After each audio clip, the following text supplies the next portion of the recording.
Alléluia. Alléluia. Est-ce que quelqu'un est heureux d'être dans la présence de Dieu ce matin? Alléluia. Seigneur, nous te célébrons. Nous disons à toi soit l'honneur, Seigneur. Alléluia. Que tous ces chants, toutes ces louanges, Seigneur Père, et l'expression de nos cœurs, ô Dieu, soient seulement pour toi ce matin. Parce que toi seul mérites. Alléluia. Amen. Oh, je ne sais pas pour toi, mais je suis heureux d'être dans la présence du Seigneur ce matin. Alléluia. À lui seul soit la gloire, la louange et la majesté. Alléluia. Amen. Alors, je vous invite à simplement prendre place dans la maison du Seigneur. Alléluia. Dieu est bon, n'est-ce pas? Amen. Alors, ce matin, c'est mon privilège de pouvoir partager la parole de Dieu avec vous. Alléluia. Avec la bénédiction, bien sûr, de ses serviteurs et par la grâce, et seulement par la grâce de Dieu. Amen. Alors ce matin, sans plus tarder, nous voulons continuer dans le thème de notre cible prophétique qui se trouve dans Ésaïe au chapitre 54. Nous allons lire du verset 1 au verset 3. Alléluia. Ésaïe chapitre 54, du verset 1 au verset 3, nous allons lire. La Bible dit, réjouis-toi, stérile, toi qui n'enfantes plus, fais éclater ton allégresse et ta joie, toi qui n'as plus de douleur. Car les fils de la délaissée seront plus nombreux que les fils de celle qui est mariée, dit l'Éternel. Alléluia. Élargis l'espace de ta tente, c'est ça notre thème. Qu'on déploie les couvertures de ta demeure, ne retiens pas. Allonge tes cordages et affermis tes pieux. Car tu te répandras à droite et à gauche. Ta postérité envahira des nations et peuplera des villes désertes. Quelle promesse excellente. Alléluia. C'est une promesse, un appel. J'espère que vraiment, au fur et à mesure que l'on lit ces passages, que tu les intègres, que tu les acceptes vraiment dans ta vie d'abord, dans ta vie à toi. Alléluia. Ce que je voulais dire ce matin, c'est que notre cible prophétique est en marche. Quelqu'un peut dire Amen avec moi. Chaque territoire, comme la tente élargie dont il s'agit dans Ésaïe 54 ici, dispose des ressources et de produits à disposition de ceux qui savent les identifier et les produire, les recueillir et en profiter pour prospérer. Alléluia. Il est possible de prospérer dans la tente élargie dont il s'agit dans Ésaïe 54. Alléluia. Ce sont des fils et des filles qui sont instruits de la chose, du moment et des actions qu'il y a à mener, des actions qui sont adéquates. Alléluia. Chaque saison a ses fruits ou a ses légumes. On est d'accord avec ça? Chaque saison a ses fruits et a ses légumes. Ceux qui arrivent à adapter leur alimentation à la saison parviennent à manger correctement et à bien vivre la saison. Alléluia. C'est la raison pour laquelle je déclare déjà sur ta vie que là où tu es aujourd'hui, à l'instant même, le lieu où Dieu t'a positionné est un bon lieu, est un lieu de bénédiction pour toi. Tu peux dire Amen avec moi. Alléluia. Alors quand on parle de l'église, il s'agit des âmes sauvées qui grandissent et qui deviennent des disciples forts, capables de conquérir des territoires et des nations. Tu peux dire Amen avec moi dans le nom de Jésus. Pour le chrétien, pour toi et moi, ça peut représenter la santé, le travail, le mariage, les entreprises, les enfants, le travail qui est florissant. C'est ce qu'on appelle le repos de tous côtés. Quelqu'un peut dire Amen avec moi. Pour le chrétien encore, là où Dieu te place, doit être un territoire béni parce que tu y as mis les pieds. C'est ce que la Bible dit dans Josué 1. Alléluia. Donc ça veut dire que ça ne dépend pas de la conjoncture du territoire. Est-ce que tu sais pourquoi? Parce que le chrétien est céleste, le chrétien n'est pas terrestre. Alléluia. Les ressources dont le chrétien dispose ne sont pas les ressources d'abord de la terre. Ce sont les ressources du ciel qui viennent déclencher les ressources de la terre. Alléluia. Quand Dieu dit dans le Deutéronome 28:1 que j'ordonnerai la bénédiction de te poursuivre, ça dit que la bénédiction vient de quelque part. Quelqu'un peut dire avec moi, elle vient de quelque part. Et la réponse c'est que la bénédiction, elle vient du ciel. Et rien de ce qui vient du ciel ne peut être arrêté sur la terre. Quelqu'un peut dire Amen avec moi. Le Seigneur a tout cela en réserve pour toi et moi, dans la tente élargie. Et il nous demande de joindre à la fois deux ingrédients que nous allons voir aujourd'hui. Alléluia. Nous allons, pour aller plus loin, nous allons dans Ésaïe 1. Dans le livre d'Ésaïe 1 que nous allons parcourir un petit peu. C'est la première prophétie que le prophète Ésaïe a reçue. Alléluia. La première prophétie. Et c'est une prophétie où Dieu va entrer en jugement avec son peuple. Alléluia. Il va entrer en jugement avec son peuple. Mais comme Dieu est bon et miséricordieux, même quand il entre en jugement avec toi, il te donne toujours la porte de sortie. Quelqu'un peut dire avec moi, la porte de sortie. Au verset 3, il dit, le bœuf connaît son possesseur. L'âne de la crèche connaît son maître. Israël ne connaît rien, mon peuple n'a point d'intelligence. Là, Dieu rentre en jugement. Pourquoi? Parce que au temps d'Ésaïe, on peut résumer en disant que ce sont des rois qui ont fait n'importe quoi.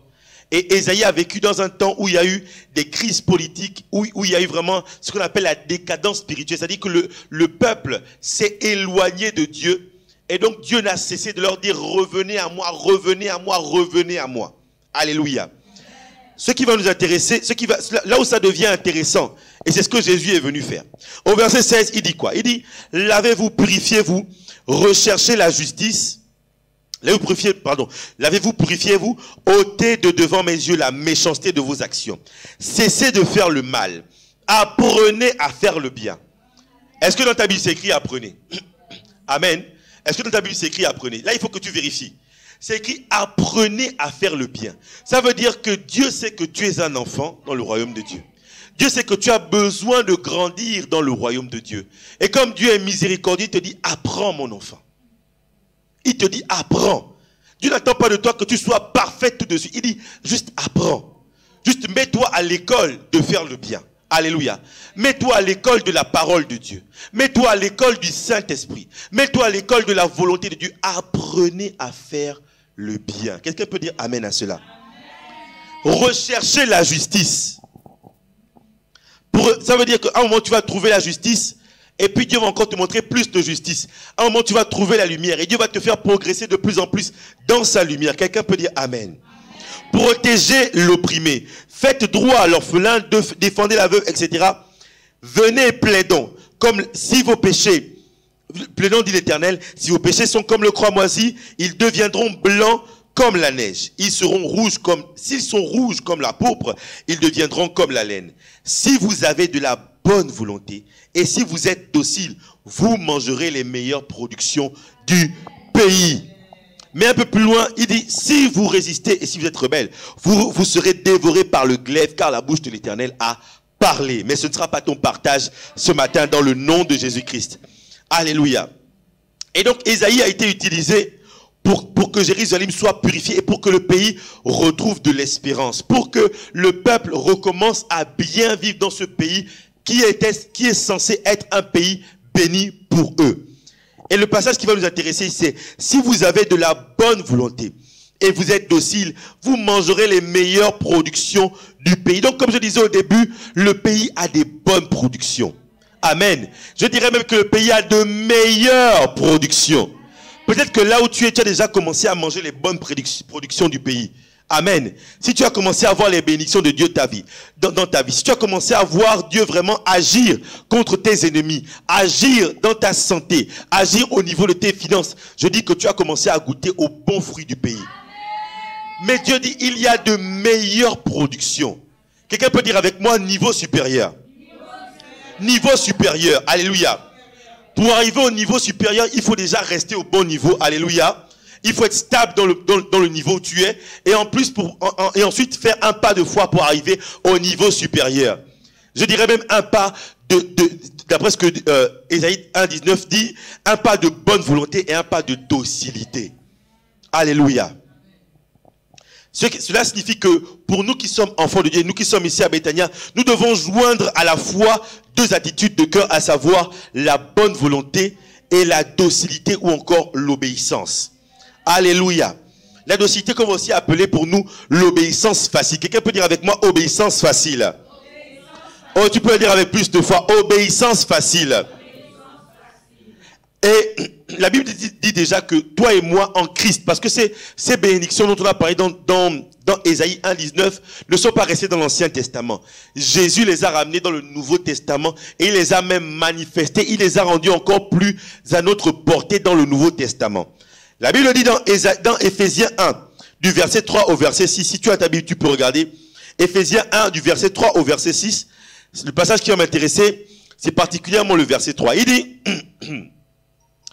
Béni soit le Dieu et Père de notre Seigneur Jésus-Christ, qui nous a bénis de toute bénédiction spirituelle dans les lieux célestes dans le Christ. Alléluia. Est-ce que quelqu'un est en Christ ici? Si tu es en Christ, si tu es sûr de ta position en Christ, laisse-moi te dire, tu es béni de toutes les bénédictions spirituelles en Jésus-Christ. Alléluia. Dans son amour, il nous a destinés d'avance par Jésus-Christ à l'adoption filiale pour lui, selon sa volonté bienveillante, afin de célébrer la gloire de sa grâce dont il nous a comblés en son bien-aimé, à savoir Jésus-Christ. J'aimerais dire à quelqu'un que Dieu a des bons plans pour toi. Et comme Dieu sait que les choses commencent par d'abord le spirituel, il t'a béni de toute bénédiction spirituelle en Jésus-Christ. C'est pour ça que quelqu'un doit être sûr de sa position en Christ. Si tu es là, tu dois être sûr de ta position en Christ pour pouvoir non seulement vivre ces bénédictions-là, mais également pour dire à quelqu'un, arrête de patauger dans le péché parce que Christ t'a béni de toute bénédiction spirituelle dans les lieux célestes. Quelqu'un peut dire Amen. Et Colossiens 2:10 dit, vous avez tout pleinement en lui, Jésus-Christ, qui est le chef de toute domination et de toute autorité. Alléluia. L'autorité qui te résiste peut-être, que ce soit sur le plan spirituel, que ce soit sur le plan matériel. Laisse-moi te dire que déjà Jésus est son chef. Amen. Je dis Jésus est son chef. Et en plus d'être son chef, Jésus a mis son autorité en toi. Alléluia. Ce qui fait que toi, tu vas dominer sur cette autorité-là qui te résiste. Mais si tu es positionné en Christ, quelqu'un peut dire avec moi, positionné en Christ. Romains 8:17 dit quoi? Or, si nous sommes enfants, nous sommes aussi héritiers, héritiers de Dieu et co-héritiers du Christ, s'il est vrai que nous souffrons avec lui, pour être aussi glorifiés avec lui. Amen. Ce passage accepte qu'il y aura des souffrances. J'ai envie de dire, il y aura des défis. J'ai envie de dire, il y aura des difficultés. Mais je dis pour toi qui es enfant de Dieu, peu importe la taille, la durée de ta difficulté devient un défi devant toi. Et comme tout défi devant toi, tu vas surmonter ce défi en Jésus-Christ. Parce que tu es béni. Je dis à quelqu'un, tu es béni. Je dis à quelqu'un, tu es condamné à être béni. En Jésus-Christ. Galates 3, verset 12 dans la deuxième partie dit, le Christ nous a racheté de la malédiction. Quelqu'un peut dire avec moi, racheter de la malédiction. De la loi en devenant malédiction pour nous, car il est écrit, maudit soit quiconque est pendu au bois. Que veut dire ce passage? Ce passage veut juste dire que toute malédiction qui pesait sur ta vie, ce passage veut juste dire que tout démon qui était mandaté pour exécuter une quelconque malédiction sur ta vie, c'est illégal. Je dis c'est illégal. Ils ont été dépossédés de leur autorité. Alléluia. Et cette autorité-là repose en Jésus-Christ et elle t'est accordée en Christ. Alléluia. Donc je dis à quelqu'un, tu n'es pas maudit. Tu n'es pas obligé de reproduire les schémas que ton père ou que ta mère ont produits. Alléluia. Parce que ton cas est différent. Quelqu'un peut dire avec moi, mon cas est différent. Je ne suis pas maudit.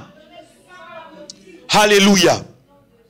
Mais ces versets, bien aimés, ces versets, nous devons l'accepter. Ces versets ne t'exonèrent pas, ne t'empêchent pas, ne disent pas que tu ne dois pas obéir à la parole de Dieu. Amen. Jésus n'est pas venu faire cela. Au contraire, la Bible dit que Jésus est venu accomplir la loi. Alléluia. La Bible dans Colossiens 2, verset 6 au verset 7, dit, enracinez-vous et construisez-vous en lui. Affermissez-vous dans la foi, conformément à ce qui vous a été enseigné, et abondez en grâce, abondez en action de grâce. Alléluia. La partie qui m'intéresse ici, c'est s'enraciner, se construire et être affermi conformément à ce qui a été enseigné. Alléluia. Nous sommes d'accord que lorsque quelque chose est enseigné, lorsqu'on enseigne, c'est pour transformer la manière de fonctionner. C'est pour emmener quelqu'un à obéir selon ce qui est conforme à ce que Dieu veut. Alléluia. Tu es un prince. Alléluia. Tu es un prince. Toi et moi, nous sommes d'accord que le prince Williams n'a pas été éduqué comme toi et moi. Le prince Williams a été éduqué pour régner. Alléluia. Il a été éduqué à la dure. Il a été éduqué pour régner. Il a été éduqué pour pouvoir répondre à des codes qui vont lui permettre de régner sur le royaume d'Angleterre. Toi, tu es un prince. Laisse Dieu t'éduquer, bien-aimé. Laisse Dieu t'apprendre à faire conformément à ce qu'il est. Alléluia. Jean 14, verset 15, Jésus va dire, si vous m'aimez, vous garderez mes commandements. Jean 5, 3, le Seigneur va dire, va s'adresser à toi et à moi, car l'amour de Dieu consiste à garder ses commandements. Et ses commandements ne sont pas pénibles. Dis avec moi, c'est pas pénible. Parle à ton âme, parle un peu à mon âme. Dis, mon âme, les commandements de Dieu ne sont pas pénibles. Mon âme, les commandements de Dieu ne sont pas pénibles. Quelle que soit la manière dont ton âme te dit, oh c'est compliqué, c'est compliqué. Ça c'est seulement pour les pasteurs. Dis, les commandements de Dieu ne sont pas pénibles. Alléluia. Et Jésus a été notre modèle. En 2018, lorsque le Seigneur a dit au pasteur Geoffroy Echela que nous devons apprendre à le connaître. Et que celui-là qui le connaît comprend que Dieu attend de chacun de ses enfants une obéissance, et une obéissance qui n'est pas optionnelle. Ça a été une révélation pour beaucoup d'entre nous. L'obéissance à Dieu n'est pas optionnelle. Alléluia. Aussi, il nous est demandé de répondre à ce que Dieu attend de nous en tant qu'Église et en tant qu'enfants de Dieu, à savoir prier pour que des âmes soient sauvées. Alléluia. Et c'est comme ça que beaucoup d'entre nous sont arrivés en ce lieu. Parce que d'autres ont prié pour que toi et moi nous soyons ici, que nous soyons sauvés et établis dans la maison de Dieu. Jésus est notre modèle d'obéissance. Alors pour voir si Jésus est notre modèle d'obéissance, ça veut dire que ce que Jésus a reçu, c'est également notre partage. Quelqu'un peut dire avec moi. Philippiens 2 dit quoi? Nous dit d'avoir les mêmes sentiments de Jésus-Christ. L'un des sentiments particuliers de Jésus-Christ, c'est qu'il est venu pour obéir à Dieu. Il a dit, me voici, ô Dieu, pour faire ce qui est de ta volonté. Amen. Jésus est venu obéir. Philippiens 2, 5 dit, ayant vu les sentiments qui étaient en Jésus-Christ. Il n'a pas regardé comme une proie à arracher, d'être égal à Dieu, mais il s'est dépouillé de lui-même, en prenant une forme de serviteur et en devenant semblable aux hommes. Verset 8 dit, il s'est humilié lui-même, se rendant obéissant. Est-ce que tu as vu ça? Obéissant jusqu'à la mort, même jusqu'à la mort de la croix. Et je ne peux pas terminer ce passage sans dire que c'est pourquoi Dieu l'a souverainement élevé. Il lui a donné le nom au-dessus de tout nom. Afin qu'au nom de Jésus, tout genou fléchisse dans les cieux, sur la terre et sous la terre. Alléluia. Ce sera ton partage. C'est vers là que Dieu veut t'amener. C'est vers là que Dieu veut nous amener. Est-ce que quelqu'un comprend cela? C'est vers là que Dieu veut nous amener, bien-aimés. Alors, allons-y. Amen. Allons-y ensemble. Étant la parole de Dieu, Jésus connaît l'exigence, non seulement l'exigence, mais les bienfaits qui sont attachés à l'obéissance que Dieu veut. Et cette obéissance se trouve dans la loi de Dieu, à laquelle nous pouvons obéir par sa grâce. Alléluia. L'obéissance s'accompagne de bénédictions, alors que la désobéissance amène des malédictions. Dieu n'a pas changé. Et c'est la raison pour laquelle il nous a laissé son esprit. Alléluia. Alors quel est le lien avec son esprit? Il dit, Romains 8, 17, si nous sommes enfants de Dieu, nous sommes aussi héritiers avec Christ. Héritiers de Dieu et co-héritiers de Dieu, s'il est vrai que nous souffrons avec lui pour être glorifiés avec lui. Alléluia. Peut-être que tu vas me dire quel est le lien entre ce passage et l'obéissance à Christ. La Bible dit quoi? Christ a appris l'obéissance par les choses qu'il a souffertes. Alléluia. Donc ça veut dire quoi? Ça veut dire que la Bible te dit, si tu acceptes, amen, est-ce que tu es avec moi? Si tu acceptes de souffrir avec Christ pour apprendre l'obéissance, toi aussi tu hériteras de ta part. Je veux dire qu'il y a une part qui est là. Ta part n'est pas très loin. Peut-être que tu ne la vois pas encore, mais moi je viens de voir la part de quelqu'un. Et je viens de dire que ta part n'est pas très loin de là où tu es. Juste, continue d'obéir. Même si c'est dur. Quand c'est dur, quand c'est comme dit, Christ a obéi malgré la souffrance. Je souffre avec Christ pour hériter avec Christ. Quelqu'un peut dire Amen avec moi. Alors que veut dire obéir? C'est un terme que l'on retrouve dans l'Ancien Testament et le Nouveau Testament. Dans l'Ancien Testament, cela voulait dire entendre, écouter et obéir. C'est mystérieux, bien-aimé. Entendre, écouter, obéir. Ça veut dire que tu entends Dieu te parle. Tu écoutes ce que Dieu te dit. Et ensuite, ça rentre en toi pour changer ton cœur, pour t'emmener à obéir. Je vais le refaire pour quelqu'un. Tu entends Dieu te parler. C'est comme quand Dieu parle à la foule entière. Alléluia. Certains vont écouter, vont faire attention. Là, on rentre dans écouter. J'entends Dieu parler, j'écoute. Tu écoutes, tu fais attention à ce que Dieu dit. Alléluia. Peu importe ce que ton voisin est en train de faire. Peu importe ce que ton voisin est en train de penser. Toi, tu écoutes parce que tu es dans une position d'attente. Tu attends que Dieu te parle. Pourquoi? Parce que la Bible dit que je suis l'Éternel. Je te montrerai le chemin que tu dois suivre. De manière à ce que sur ce chemin, tu éviteras les pièges de Satan. Lorsque tu devras te baisser pour éviter le piège de Satan, tu vas te baisser. Lorsqu'il faudra sauter pour éviter le piège de Satan, tu vas sauter. Lorsqu'il faudra attendre, tu vas attendre pour éviter le piège de Satan. Tu es dans l'écoute. Alléluia. Tu n'es pas distrait. Tu ne te laisses pas emporter dans tes propres pensées. Tu es dans l'écoute. Alléluia. Tu es dans l'écoute. Et ensuite, on parle d'obéir. Mais pour l'obéissance qui plaît à Dieu, c'est l'obéissance qui rentre dans le cœur.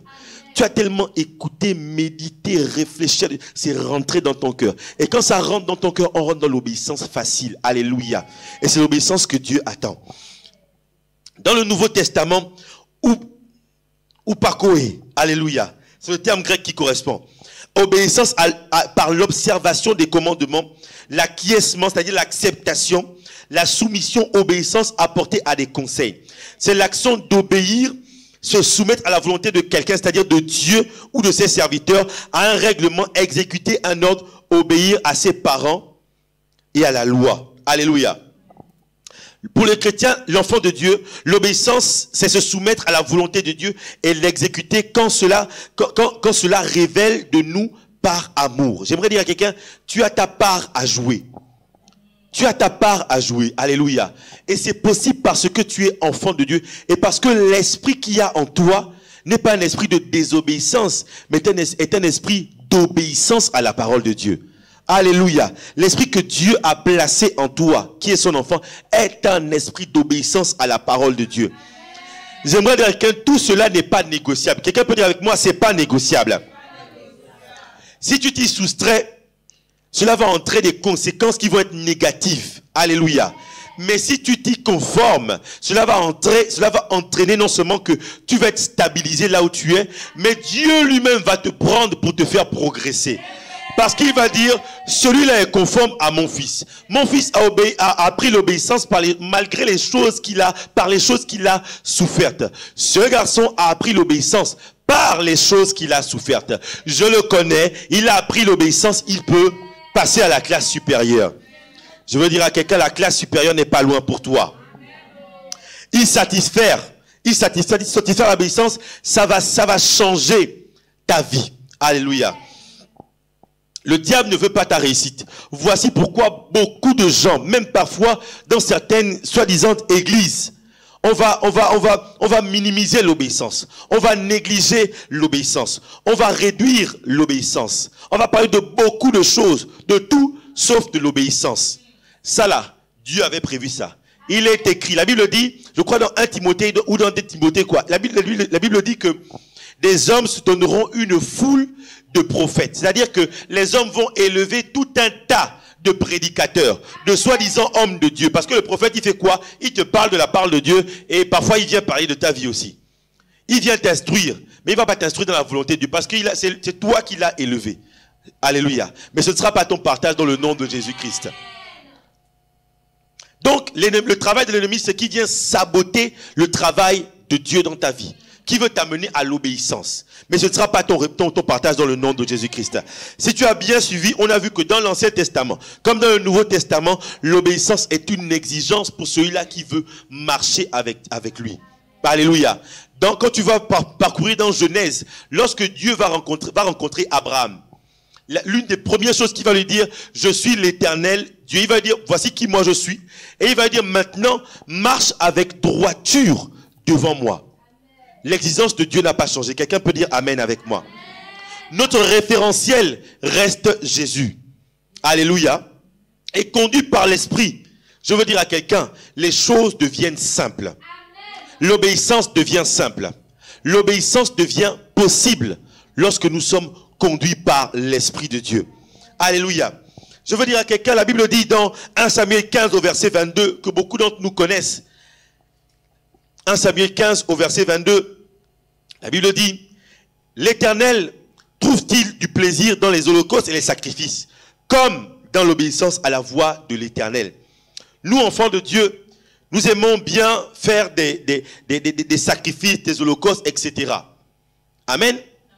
Mais Dieu dit, plus que ça, ce dans quoi je veux t'emmener, ce que j'attends de toi, c'est l'obéissance facile. Amen. Voici l'obéissance vaut mieux que les sacrifices et l'observation de sa parole vaut mieux que la graisse des béliers. Et Jésus n'a pas détruit le référentiel. Matthieu 5 verset 17, il va dire, ne croyez pas que je sois venu pour abolir la loi ou les prophètes. Je suis venu non pour l'abolir, mais pour l'accomplir.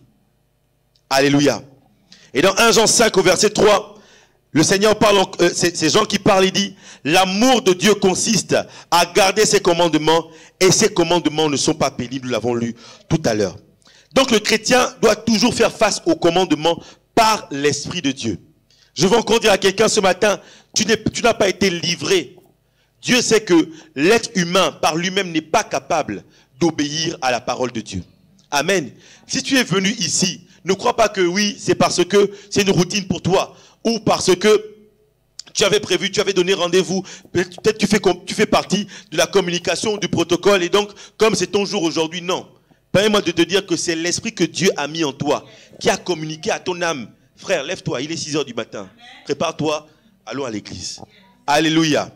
Est-ce que tu peux rendre grâce à Dieu pour l'esprit qu'il a mis en toi?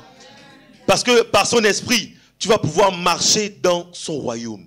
La tête haute. Tu ne seras pas un sujet de honte, mais tu seras un sujet auquel, au contraire, un sujet de joie. Tu vas être un exemple que Dieu va montrer pour dire oui, regardez lui là. Fais comme lui dans le nom de Jésus-Christ.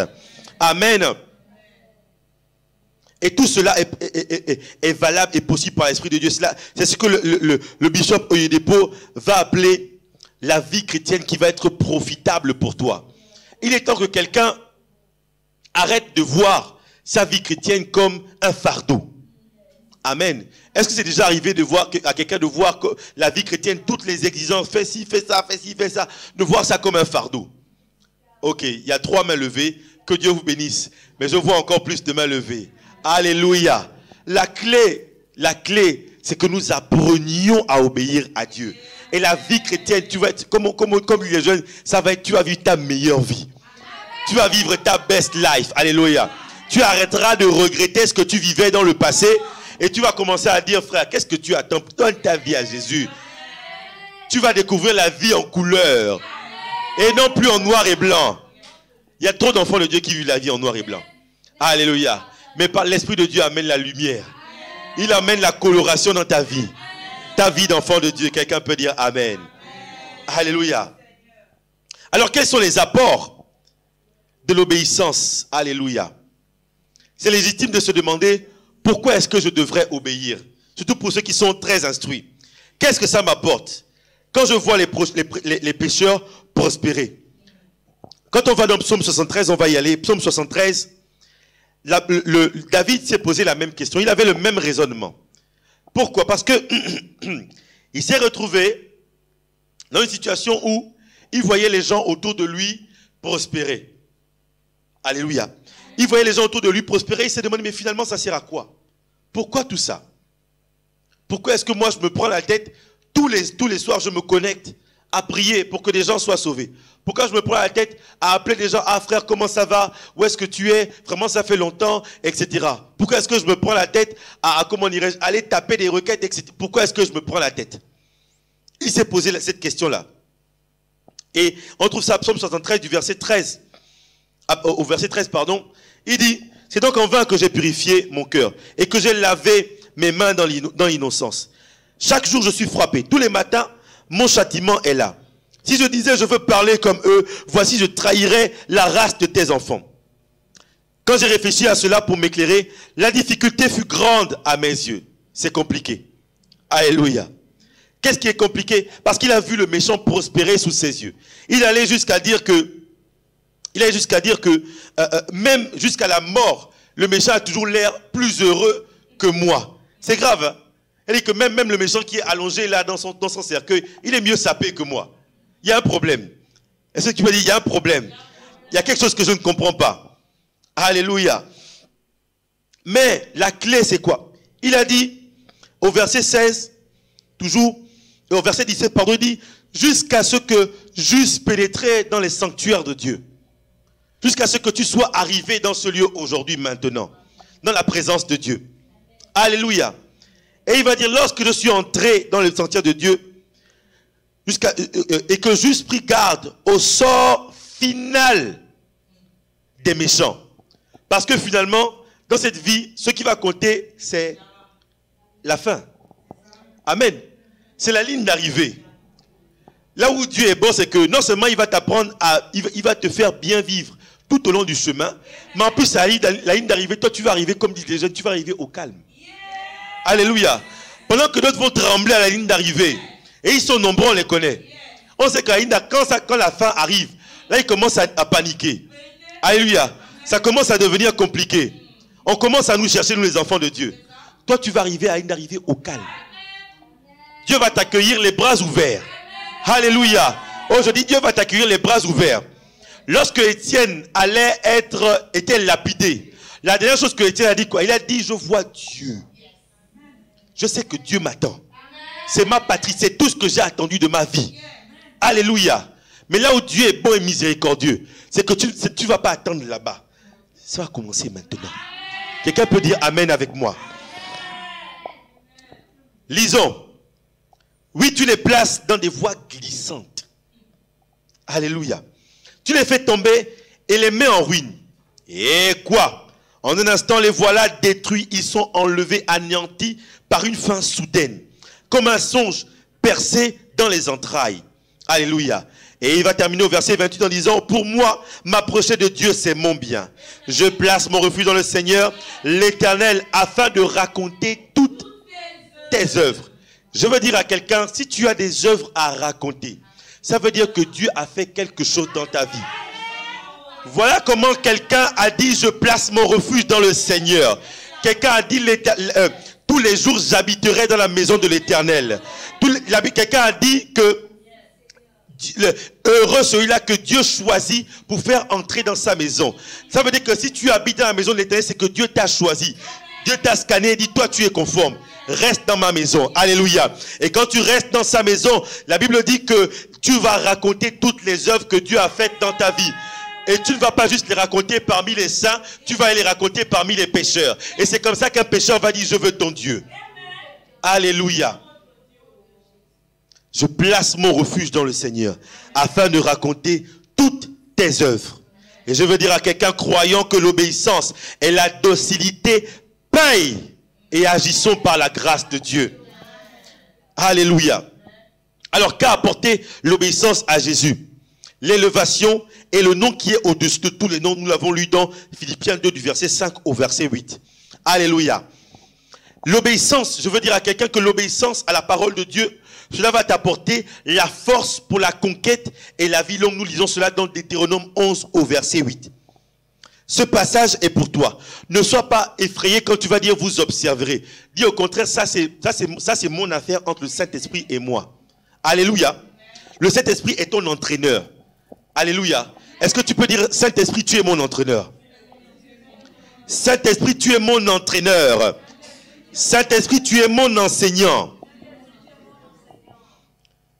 Ainsi, vous observerez tous les commandements que je vous prescris aujourd'hui, afin que vous ayez la force de vous emparer du pays où vous allez passer pour en prendre possession. Alléluia. Ça veut dire que la bénédiction que Dieu va te donner, elle est tellement lourde. C'est costaud. Alléluia. Qu'il faut que tu aies la force pour non seulement la prendre, mais pour la gérer. Et pour cela, il faut obéir par l'Esprit. Alléluia. Au verset 9, il dit, afin que vous prolongiez vos jours dans le pays. Ça veut dire que l'obéissance va t'amener à avoir une vie longue pour profiter des bénédictions de l'Éternel jusqu'au bout. Alléluia. Deutéronome 11, verset 14 nous dit que je donnerai à votre pays la pluie en son temps, la pluie de la première et de l'arrière-saison, et tu recueilleras ton blé, ton mou et ton huile. Je mettrai aussi dans tes champs de l'herbe pour ton bétail, et tu mangeras et tu te rassasieras. Oh, combien de gens, même parmi les enfants de Dieu, mangent, mais c'est pas suffisant. C'est jamais suffisant. Toujours dans les plaintes, etc. Mais lorsque tu apprendras à obéir au Seigneur, c'est là que tu vas trouver le contentement. Mais également, Dieu va te donner conformément à tes besoins. Parce que la Bible dit que fais de l'Éternel tes délices et il te donnera ce que ton cœur désire. Alléluia. Tout dans Deutéronome 11, nous dit que tu n'auras pas d'ennemis et tu pourras posséder ton territoire. Alléluia. Cela veut dire que Deutéronome 11, nous sommes dans Deutéronome 11 au verset 23. Cela veut dire que Dieu lui-même va combattre. Nous sachons toujours que Deutéronome 11 a commencé au verset 8 par « Vous observerez tous les commandements ». C'est là que ça a commencé. Et de ça décline tout ce que je suis en train de dire là. Donc, Dieu va combattre pour toi. Il va chasser tes ennemis et il va te rendre maître sur des nations plus grandes et plus puissantes que vous. Alléluia. Et tout lieu, verset 24, tout lieu que foulera la plante de vos pieds sera à vous. Et après, il va décrire la taille du pays. Est-ce que c'est pas merveilleux, bien-aimé? Est-ce qu'il n'y a pas quelqu'un qui veut ça? Alléluia. Cela vaut mieux que la désobéissance. Alléluia. La désobéissance, ça va payer pendant un moment. Ok? Ça va payer pendant un moment. Pendant un instant, tu vas trouver le plaisir dans ce que tu as fait, dans la désobéissance. Mais au final, le goût va être amer. Le goût va être regrettable. Alléluia. Alors nous voulons apprendre à nous laisser instruire par le Saint-Esprit pour obéir à ce que Dieu attend de nous. Amen. Deutéronome 8, verset 1, nous dit, vous observerez et vous mettrez en pratique tous les commandements que je vous prescris aujourd'hui, afin que vous viviez et que vous multipliez et que vous entriez en possession du pays que l'Éternel a juré de donner à vos pères. Ici, on voit la multiplication, la vie et la possession de notre héritage. Amen. Je déclare dans le nom de Jésus-Christ que tout plan de mort subite contre la vie de quelqu'un, alors que quelqu'un s'engage à entrer dans l'obéissance par le Saint-Esprit, tout plan de mort subite est détruit au nom de Jésus-Christ. Par l'obéissance, tu accéderas à une position élevée. 2 Rois 10, verset 30 me dit, parce que tu as bien exécuté ce qui était droit à mes yeux et que tu as fait à la maison d'Akab tout ce qui était conforme à ma volonté, tes fils jusqu'à la 4e génération seront assis sur le trône d'Israël. Des bénédictions, non seulement la position élevée, mais qui se transmet de génération à génération. Ça là, Satan ne donne pas ça. Satan ne peut pas donner ça. Satan au contraire dira sacrifice celui-là, sacrifice celle-là. Amen. Mais ce ne sera plus le partage dans le nom de Jésus-Christ. L'attachement à Dieu. 1 Samuel 12 verset 14 dit, si vous craignez l'Éternel, si vous le servez, si vous obéissez à sa voix, et si vous n'êtes point rebelle à la parole de l'Éternel, vous vous attacherez à l'Éternel, votre Dieu. Alléluia. C'est ce qu'on appelle apprendre à connaître Dieu, aimer Dieu et apprendre à le connaître encore plus. Beaucoup de gens ont du mal avec le Seigneur parce que nous ne connaissons pas le Seigneur. Mais ce passage signifie quoi? Ce passage signifie que toi qui va te mettre à l'école de l'obéissance, tu vas connaître Dieu et tu vas l'aimer. Et plus tu vas l'aimer, plus tu vas lui obéir. Plus ton obéissance sera facile. Est-ce que tu peux dire à ton voisin, apprends à connaître le Seigneur? Regarde bien dans les yeux, dis, apprends à connaître le Seigneur. Et tu l'aimeras. Alléluia. Deutéronome 5 verset 29 dit, oh, s'ils avaient toujours ce même cœur pour me craindre et pour observer tous mes commandements, afin qu'ils fussent heureux à jamais, eux et leurs enfants. Le bonheur, c'est écrit là, oui ou non?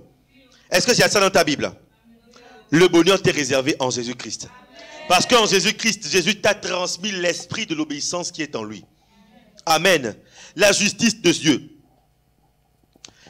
La Bible dit en Romains 6, verset, ne savez-vous pas qu'en vous livrant à quelqu'un comme esclave pour lui obéir, vous êtes esclave de celui à qui vous obéissez. Quelqu'un doit choisir d'obéir au Seigneur. Quelqu'un doit choisir qui est son Seigneur. Alléluia. Beaucoup de gens reconnaissent Jésus comme le sauveur de leur vie. Mais quand il s'agit de reconnaître Jésus comme le maître, comme le Seigneur de leur vie, là, ça commence à devenir compliqué. Amen. Quelqu'un doit apprendre quelqu'un doit reconnaître le Seigneur comme étant également le Seigneur de sa vie. Ce passage dit quoi? Ne savez-vous pas qu'en vous livrant à quelqu'un comme esclave pour lui obéir, vous êtes esclave de celui à qui vous obéissez, soit du péché qui conduit à la mort, soit de l'obéissance qui conduit à la justice. Quelqu'un doit choisir sa part ce matin. Quelqu'un doit choisir sa part. Et il dit, ce qui conduit à la justice de Dieu, c'est l'obéissance. Et ce qui est bien, c'est que la justice de Dieu va se répandre dans tous les domaines de ta vie. Là où on ne t'a plus fait justice, la justice qui vit en toi, la justice qui est générée par ton obéissance, va resplendir, va descendre, va se répandre dans tous les domaines de ta vie. Oh, il y a un fleuve inarrêtable de justice qui va couler dans ta vie à cause de ton obéissance. Alors, il est légitime de se demander pourquoi nous n'y arrivons pas. Pourquoi nous n'y arrivons pas? Chacun aura certainement sa raison. Mais beaucoup de gens n'y arrivent pas d'abord par ignorance. Comme je disais tout à l'heure, beaucoup de gens ne connaissent pas le Seigneur. Beaucoup d'entre nous ont une connaissance limitée, biaisée, faussée, floue de qui est Dieu. Psaume 143, verset 10 dit quoi?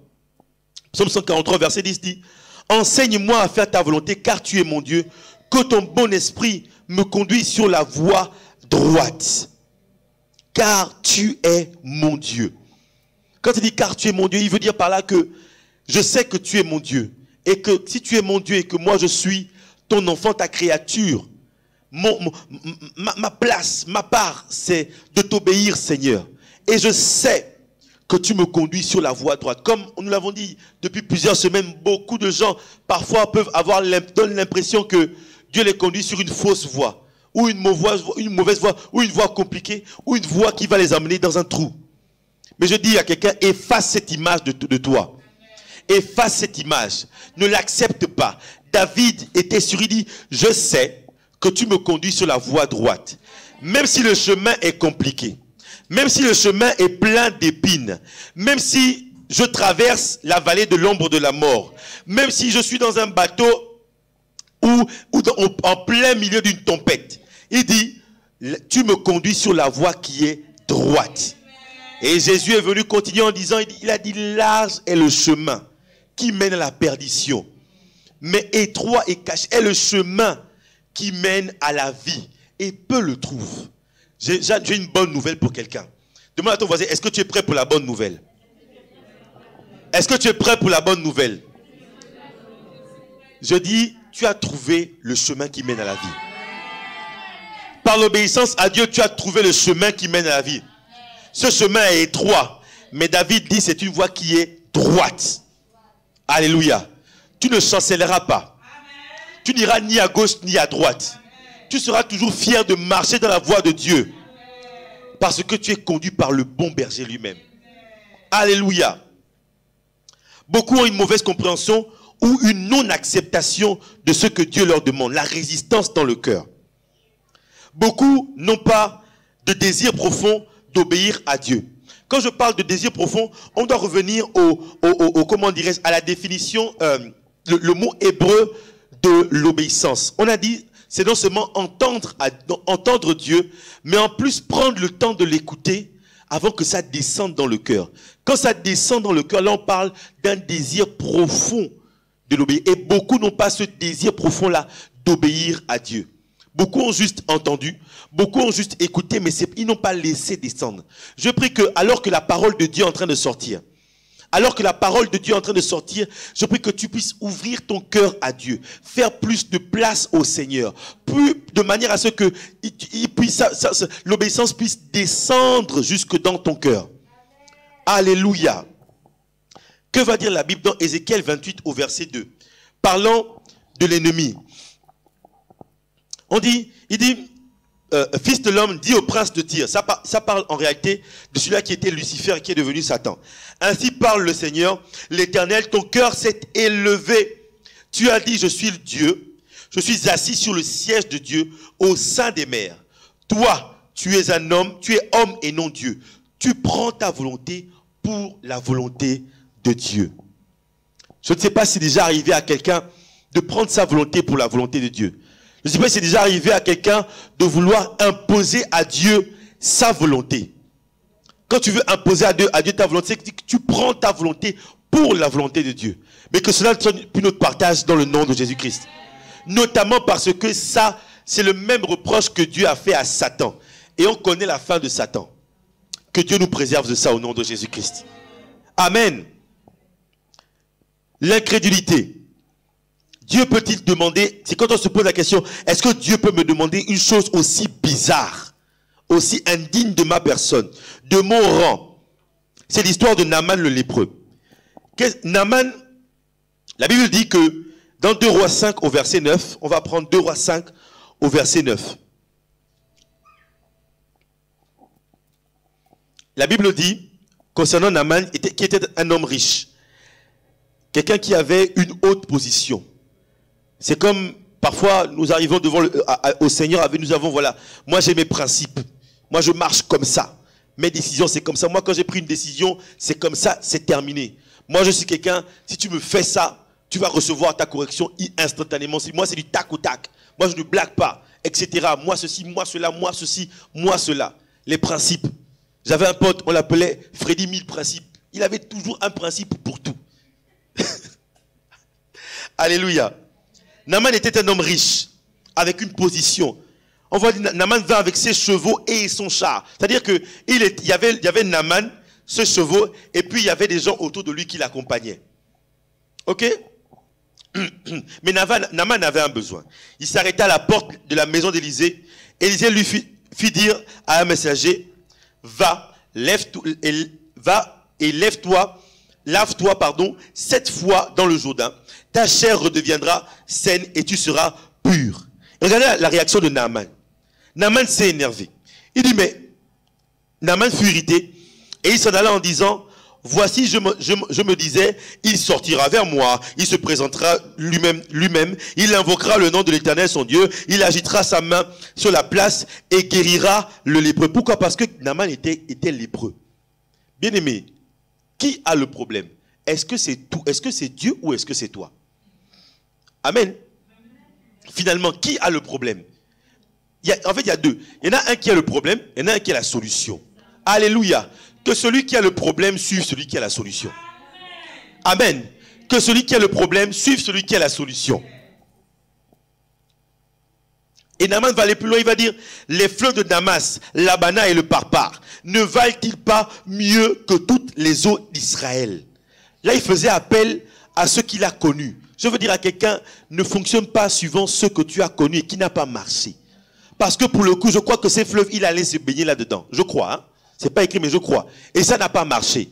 Je veux dire à quelqu'un, tu as essayé plusieurs fois les mêmes méthodes, les mêmes choses. Aujourd'hui, Dieu te dit, Dieu te place sur un chemin nouveau. Fais un pas de foi. Rentre dans le chemin. Alléluia. Ne valent-ils pas mieux que tous les eaux d'Israël? Ne pourrais-je pas m'y laver et devenir pur? Et il s'en alla, il se retournait et partait avec fureur. Mais ses serviteurs s'approchèrent pour lui parler et ils dirent, mon père, si le prophète t'eût demandé quelque chose de difficile, ne l'aurais-tu pas fait? Combien plus dois-tu faire ce qu'il t'a dit? Lève-toi et tu seras pur. Et il descendit alors et se plongea 7 fois dans le Jourdain selon la parole de l'homme de Dieu. Et sa chair redevint comme la chair d'un jeune enfant. Et il fut pur. Alléluia. 2 choses que je voudrais te dire sur ce passage. C'est que, la première chose, c'est que Dieu, lorsque Dieu a parlé, ça ne changera pas. Amen. Tu as des beaux yeux. Peut-être que tu es l'enfant chéri de Dieu. Gloire à Dieu. Mais ce que Dieu a dit ne changera pas. Parce que Dieu est constant. Dieu est constant. Il est le même hier, aujourd'hui, éternellement. Il agit suivant ce qu'il a dit. Et lorsque Naaman est descendu pour accomplir ce qu'il a dit, ce que Dieu lui a demandé de faire, alors il l'a fait. Une autre chose m'intéresse dans ce passage, on dit au verset 13, Si le prophète t'avait demandé quelque chose de difficile, est-ce que tu ne l'aurais pas fait? Amen. La Bible dit que les commandes de Dieu ne sont pas pénibles. Mais c'est facile pour celui-là qui a l'Esprit de Dieu et en qui Dieu a déversé un esprit d'obéissance facile. Que cela soit notre partage en ce jour au nom de Jésus-Christ. Amen. C'est moi qui ai le problème, donc j'obéis à la recommandation, même si c'est bizarre, et ma vie va changer. Mais si je ne bouge pas, mais si je refuse, rien ne va bouger. Mais je prie dans le nom de Jésus-Christ que ça bouge en ta faveur, avec ton obéissance. Alléluia. Parfois c'est la chair qui nous trompe. La Bible dit en Romains 7 au verset 18, « Ce qui est bon, je le sais, n'habite pas en moi, c'est-à-dire dans ma chair. J'ai la volonté, mais non le pouvoir de faire le bien. » Ça, c'est quelque chose à laquelle nous faisons face tous les jours au nom de Jésus. Mais par sa grâce et par son esprit, ce sera plus ton partage. Et tu parviendras à obéir à la volonté de Dieu. Est-ce que tu peux me dire un amen fort? Parfois c'est dur aussi. C'est mon autre point. Hébreux 5 au verset 8. Hébreux 5 verset 8, parlant de Jésus, la Bible dit, il a appris, bien qu'il fût fils, l'obéissance par les choses qu'il a souffertes. Est-ce que c'est écrit là-bas souffert? Dans ta Bible, est-ce que c'est écrit souffert? Peut-être que tu vas pas me croire. Prends ta propre Bible. Est-ce que c'est écrit les choses qu'il a souffertes? Mais c'est par là qu'il a appris l'obéissance. Amen. Donc même si c'est dur, j'ai envie de dire à quelqu'un ne lâche pas. Est-ce que tu peux m'aider à dire à ton voisin ne lâche pas? Donne-lui un peu de force. Dis tiens bon. Tiens bon. Ton obéissance t'amènera à l'élévation dans le nom de Jésus-Christ. Amen. Et il y a le diable qui est le tentateur depuis sa chute et le jardin d'Éden. Qu'est-ce qu'il a dit? Qu'est-ce qui passe son temps à nous dire? Il passe son temps à nous dire, Dieu ne peut rien pour toi. Fais comme les autres. Sers-moi. Pour peut-être que Satan n'est pas venu te dire, viens et fais des sacrifices. Alléluia. Peut-être qu'il n'est pas venu te dire, fais des sacrifices. Mais la Bible me dit que la spécialité de Satan, c'est de se déguiser. Et comment est-ce qu'il se déguise? Il se déguise comme le péché. Pourquoi? Parce que quand il se déguise comme le péché, il sait que souvent ce que nous avons dit, je crois, c'est Romains 6 au verset 17, si je ne me trompe pas, celui-là qui obéit au péché en devient l'esclave. Amen.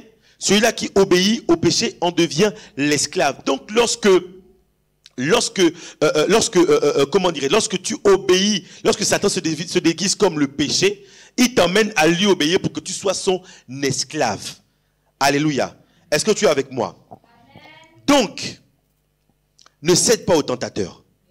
Je dis à quelqu'un, ne cède pas au tentateur. Dans Genèse 3:1, il a dit à Adam et Ève, Dieu a-t-il réellement dit? Dans Matthieu 4, au verset 8, il va opérer la même stratégie. C'est la raison pour laquelle la Bible dit, nous connaissons les œuvres et les stratégies de Satan. Satan n'a pas changé. Il utilise toujours les mêmes stratégies, à savoir se déguiser pour flouter, te manipuler, comment dirais-je, pour jeter le doute en toi. Matthieu 4, au verset 8, le diable transporta encore sur une montagne levée, lui montrant tous les royaumes du monde et leur gloire, et lui dit, je te donnerai toutes ces choses si tu te prosternes et m'adores. S'il est venu à même dire au Fils de Dieu, sers-moi, soumets-toi à moi, alors à plus forte raison toi, bien-aimé. Il viendra, mais tu vas lui répondre comme Jésus a répondu, que seul l'Éternel est Dieu. Et que c'est seulement à l'Éternel que je décide et que je vais obéir. Alléluia. Alors, dans quel domaine devons-nous obéir? Aujourd'hui, Dieu cherche des hommes et des femmes pour lui obéir. Tout à l'heure, nous avons vu quelles sont les conséquences de l'obéissance. Nous avons commencé à voir quelles sont les conséquences de l'obéissance. Nous avons vu pourquoi nous n'arrivons pas parfois à obéir. Mais de la même manière que nous avons vu pourquoi nous n'arrivons pas parfois à obéir, la clé que le Seigneur nous donne, c'est que si tu as l'Esprit de Dieu, et tu te laisses conduire par l'Esprit de Dieu, alors tu parviendras à obéir. Quelqu'un peut dire Amen avec moi? Alors, dans quel domaine devons-nous obéir? La bonne nouvelle, c'est que le Seigneur est un Dieu qui se tient près de toi. Et de la même manière qu'il se tient près de toi, tout ce qu'il te dit concerne tous les domaines de ta vie. Est-ce que tu es avec moi? Si tu es avec moi, fais comme ça. Ça concerne tous les domaines de ta vie. Amen. L'obéissance à ce que Dieu demande est le gage de réussite, de prospérer, car elle garantit la présence de Dieu à nos côtés. Amen. Que cela concerne non seulement ta vie à toi, mais cela concerne également l'Église, comme nous avons dit tout à l'heure. Dans 1 Timothée 2, du verset 1 au verset 4, nous dit quoi? Que nous avons l'habitude de dire. Du verset 1 au verset 4, nous demande de faire des prières, des supplications, des requêtes, des actions de grâce pour tous les hommes. Tous les hommes. De ton ennemi à ton BFF, à ton meilleur ami. Est-ce que tu es avec moi? J'ai dit ça pour vérifier si tu es avec moi. Amen. À ton de ton ennemi à ton meilleur ami, en passant par ton collègue, ton voisin, ton cousin, etc. C'est la raison pour laquelle nous avons les heures d'assaut. Alléluia. C'est ça la volonté de Dieu. Pourquoi? Parce que Dieu veut que non seulement tous les hommes soient sauvés. Maintenant, pour ceux qui sont sauvés, il veut que ceux qui sont sauvés parviennent à la connaissance de la vérité. Cette connaissance-là qui transforme ta manière de penser. Cette connaissance-là qui va faire en sorte que le frère qui était têtu et désobéissant va devenir un frère qui est obéissant.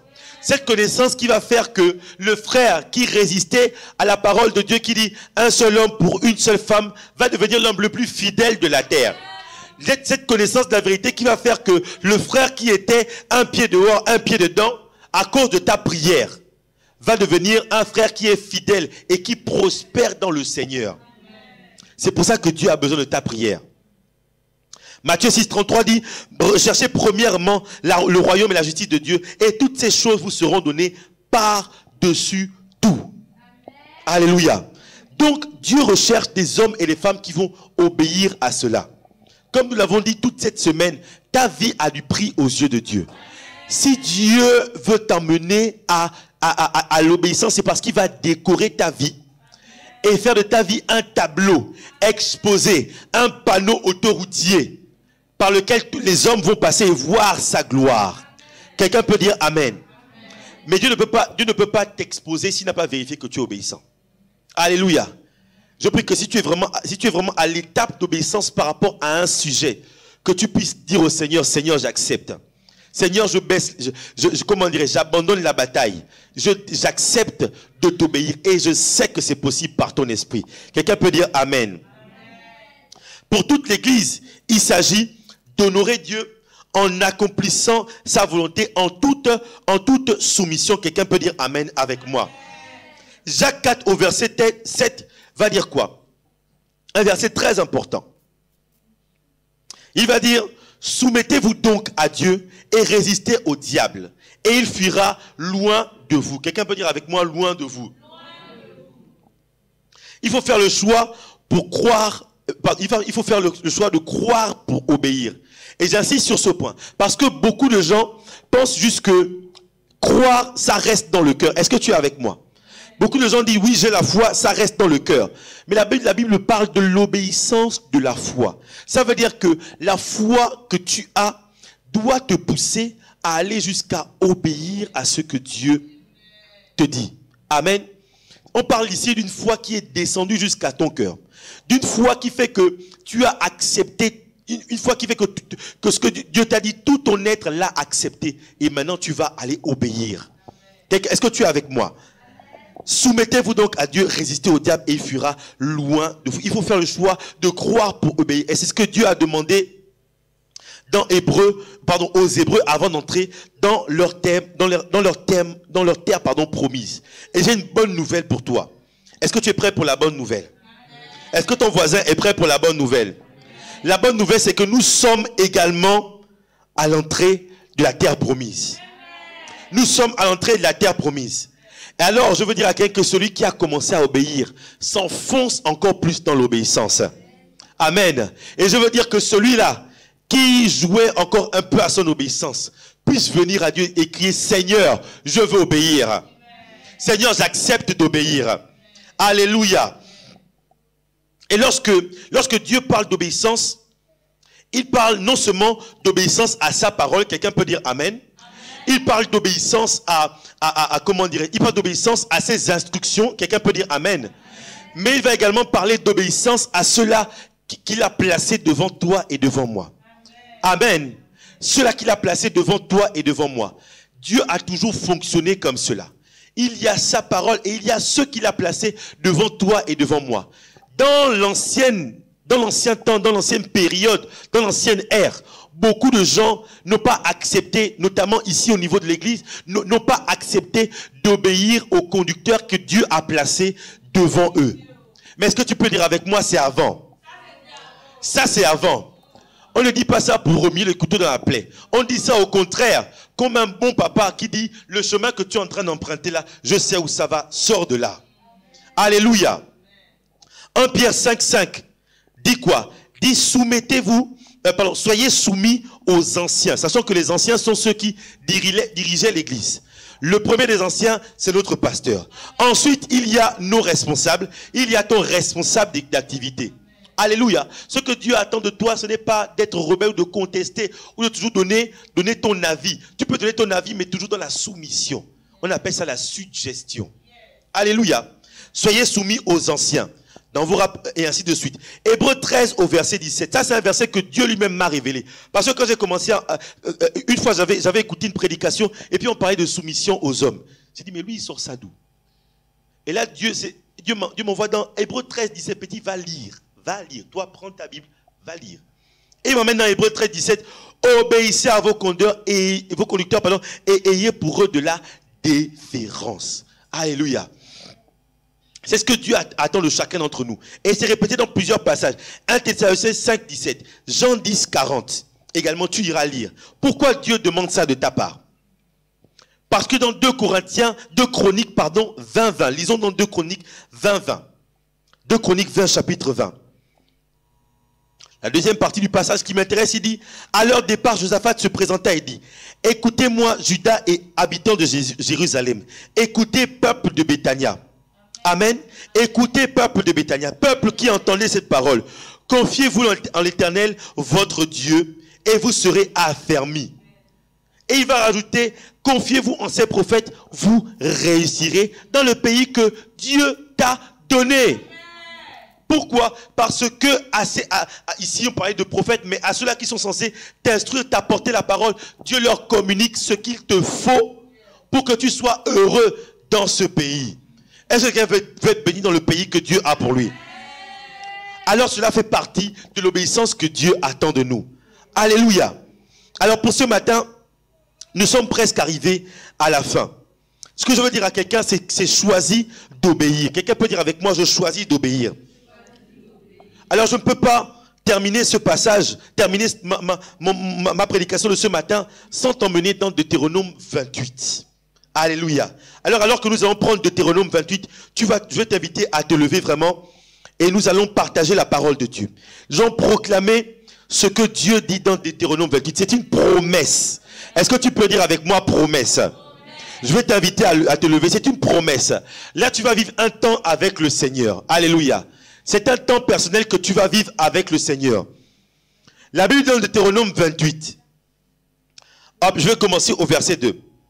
Voici toutes les bénédictions qui se répandront sur toi et sur ton et qui seront ton partage lorsque tu obéiras à la voix de l'Éternel, ton Dieu. Quelqu'un peut dire Amen avec moi. Tu seras béni dans la ville et dans la campagne. Alléluia. Verset suivant. Les fruits de tes entrailles, le fruit de ton sol, le fruit de tes troupeaux, les portées de ton gros et de ton menu bétail, toutes ces choses seront bénies. Ta corbeille et ta huche seront bénies. Tu seras béni à ton arrivée et tu seras béni à ton départ. Ça veut dire que tu vas commencer quelque chose. Mais cela ne va pas s'arrêter. Il y a trop de gens qui ont été arrêtés avant la fin. Il y a trop de gens qui ont abandonné avant la fin. L'avortement ne sera pas ton partage. Parce que tu vas commencer et tu iras jusqu'au bout. Parce que la main de l'Éternel elle-même, c'est elle qui va te porter. Parce que tu vas réjouir le cœur de Dieu avec ton obéissance. Alléluia. Oh, est-ce que quelqu'un a des batailles? Est-ce que quelqu'un a des batailles dans sa vie? Des défis dans sa vie? Des choses qui n'arrivent pas à détruire dans sa vie? La Bible dit, l'Éternel te donnera la victoire sur tes ennemis qui s'élèveront contre toi. Ils sortiront contre toi par un chemin et ils s'enfuiront devant toi par 7 chemins. Oh, je n'ai pas entendu toi, amen, bien-aimé. L'Éternel ordonnera à la bénédiction. Je dis, l'Éternel ordonnera à la bénédiction. Je dis, l'Éternel ordonnera à la bénédiction d'être avec toi dans tes greniers et dans toutes tes entreprises. Et il te bénira dans le pays que l'Éternel, ton Dieu, te donne. Alléluia.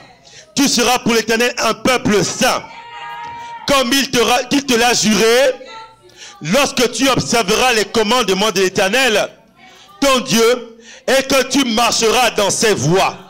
Oh, est-ce que quelqu'un est en train de recevoir? Est-ce que quelqu'un est en train de recevoir? Tous les peuples verront que tu es appelé du nom de l'Éternel. Et ils te craindront.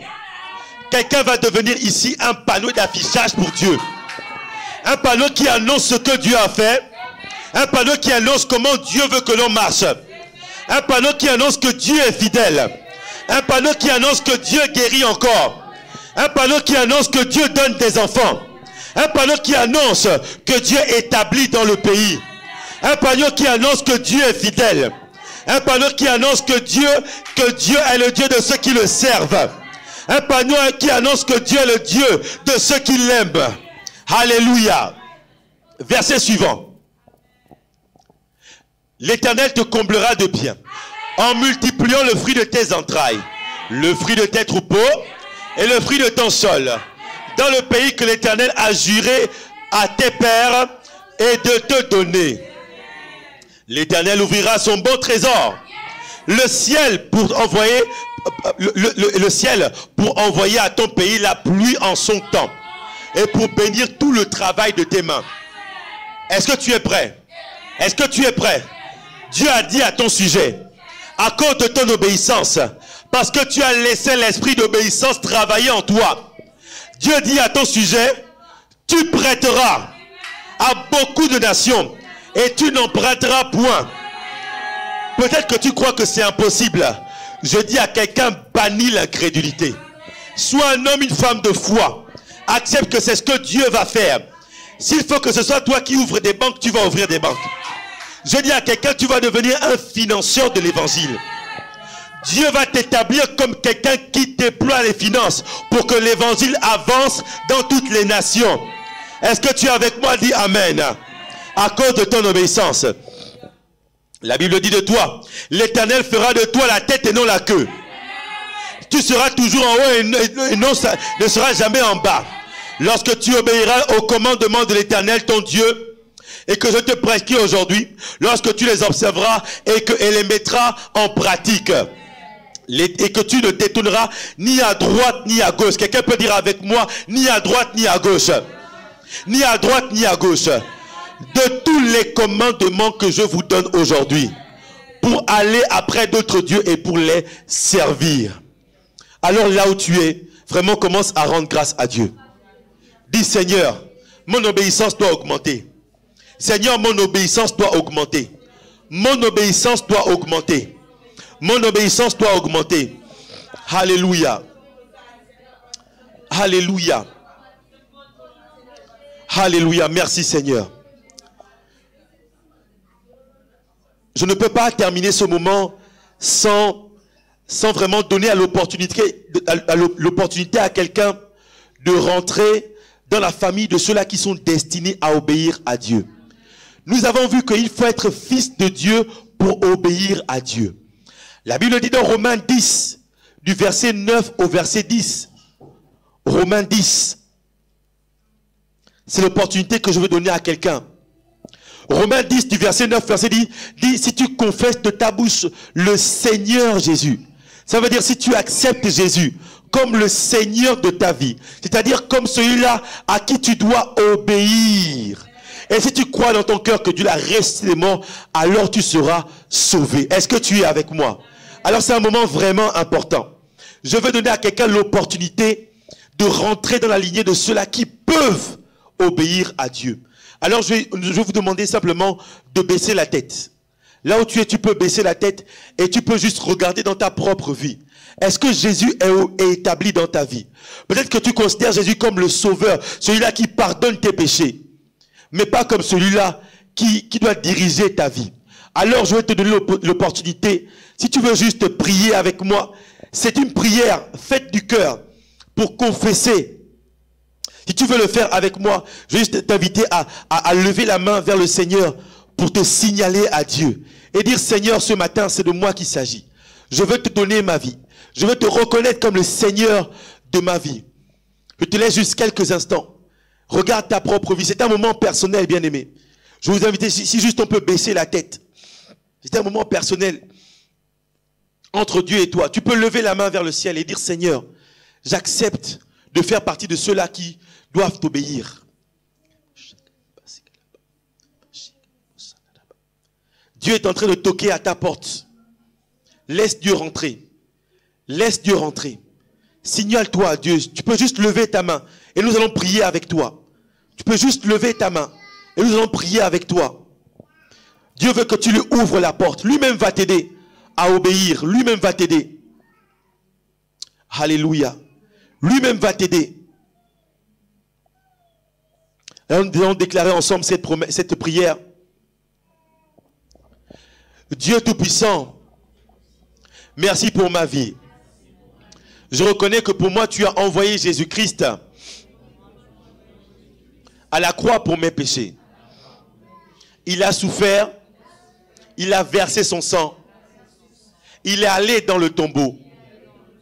Il est ressuscité des morts le 3e jour. Il est monté aux cieux à la droite de Dieu. Je te demande pardon pour mes péchés. Purifie-moi par le sang de Jésus.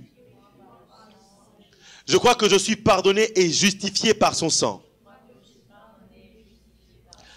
À partir d'aujourd'hui, Jésus, je te reconnais et je te confesse et je te reçois dans ma vie comme mon sauveur et Seigneur personnel. Jésus, je te donne ma vie. Viens habiter en moi par ton esprit pour m'instruire, me diriger, me transformer. Merci Père de m'avoir accordé la vie éternelle et d'avoir fait de moi ton enfant et d'être pour toujours mon Père. Et nous disons Amen. Alors là où tu es, laisse-moi prier pour toi. Tu peux juste lever les mains vers le Seigneur. Je vais prier, Seigneur, je te rends grâce. Même si tu es en ligne avec nous, je vais t'inviter simplement à te connecter à Dieu et je vais prier. Seigneur, je te rends grâce. Je te dis merci maintenant pour la vie de ces personnes qui t'ont donné leur vie pour la première fois, Seigneur, ou qui se sont reconnectés à toi. Si nous avons parlé d'obéissance, je prie que l'esprit de connaissance de l'Éternel qui amène à l'obéissance soit désormais leur partage. Papa, je prie maintenant que, Papa, toute forme de résistance satanique ou personnelle dans leur vie soit brisée et que ton esprit se répande comme des eaux nouvelles, Seigneur, au point de les remplir, oh Dieu, et qu'ils soient tes enfants et qu'ils marchent en nouveauté de vie. Seigneur, merci pour leur vie. Reçois la gloire au nom de Jésus-Christ. Et nous disons ensemble Amen. Amen. Si tu as été béni ce matin, tu peux acclamer le Seigneur alors que